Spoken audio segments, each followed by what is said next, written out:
आनंदपुर गांव में लालाजी की अंगूरों की खेती थी। जो उनका नौकर बलदेव उसे संभाला करता था। लालाजी बीच बीच में खेत देखने आ जाया करते थे। क्यों बलदेव, सब कुछ कैसा चल रहा है?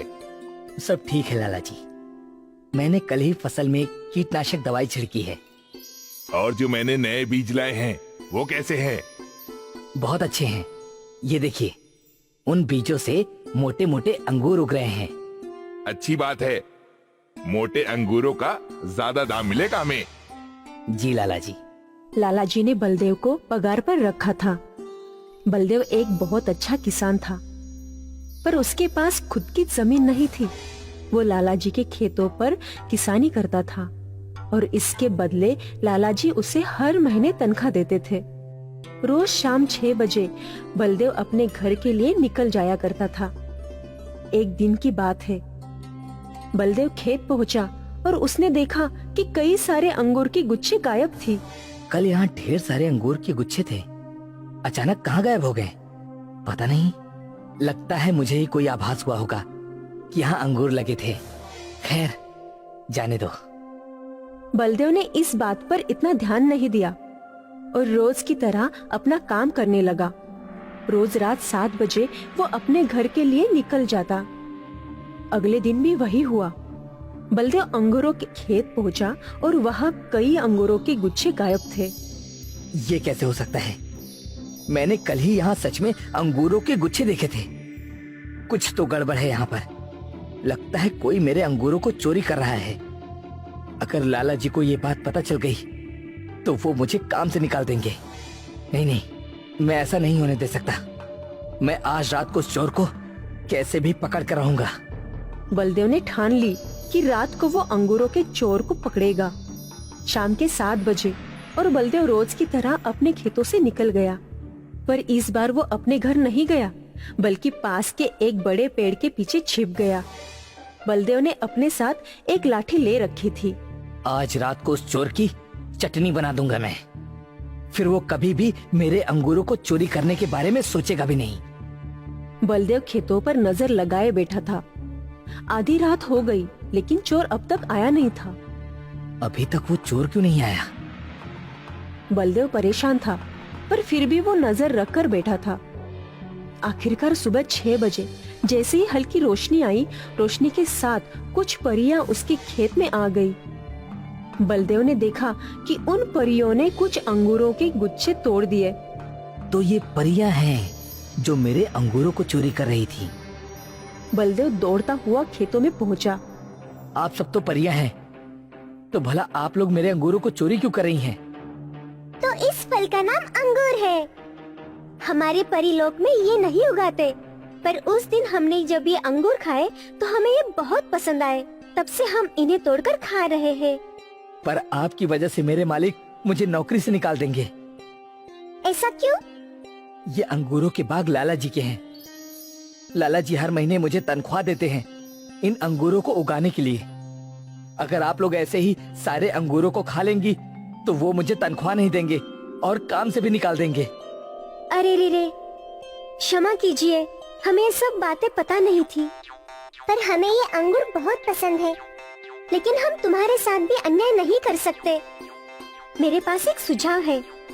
क्या आप हमारे साथ हमारी दुनिया में आएंगे? आप हमें वहाँ अंगूर उगाना सिखा दीजिए और इसके बदले हम आपको ढेर सारे सोने के सिक्के दे देंगे। सोने के सिक्के? हाँ, और फिर हम अपने अंगूर खुद उगाना सीख भी जाएंगे। ठीक है, मुझे मंजूर है। बलदेव ने कुछ अंगूर की बीज ले ली और फिर परियों ने एक दूसरे का हाथ पकड़ा और बलदेव का भी, और कुछ मंत्र पढ़ा। मंत्र पढ़ते ही बलदेव भी परियों के साथ उड़ने लगा। बलदेव परियों के साथ बादलों के ऊपर उड़ रहा था। परियां बलदेव को बादलों के बगीचे में ले आई। इस बगीचे में बहुत ही सुंदर सुंदर रंग बिरंगे फूल थे। ये तो अद्भुत है। बलदेव सारा बगीचा देखकर खुश था। मुझे समझ में नहीं आ रहा कि बिना मिट्टी के ये सब कैसे उग गए। ये बादल जादुई है। ये बादल बिल्कुल जमीन की मिट्टी की तरह है। इस पर जो भी बीज उगाओगे वो धरती की भांति ही उग जाएंगे।